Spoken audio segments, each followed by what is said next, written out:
if you mined OG on the Satoshi mining app, you can now link your wallet address to claim your OG airdrop. Just as they did with your OEX, open your Satoshi app and make sure you're in the airdrop section. Tap your wallet icon and scroll till you find OG.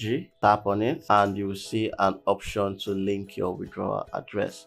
So tap on it, enter your EVM wallet address here and enter your asset password here. Once you're done, tap on this button, tap confirm and check your email address for a verification code.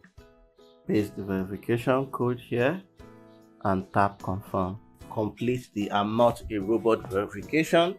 To start the verification, tap on start verification. And now you can see my address linking is successful. If you don't get this prompt after completing the I'm not a robot verification, tap on the OG link withdrawal address button again. So that's it about linking your wallet address to claim your OG airdrop. If this video has helped you, like, comment, share, and subscribe to my YouTube channel. If you have any issues, ask for help in my Telegram group.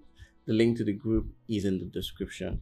Join my Telegram channel for more Satoshi updates, crypto airdrops, tips, tutorials, alphas, and earning opportunities. If you're not using the Satoshi mining app, sign up right now using the link in the description and get ready for more airdrops that will be launching on the Satoshi app. Remember, you have from now to May 30th to link your withdrawal address. Stay safe and I'll see you in the next video.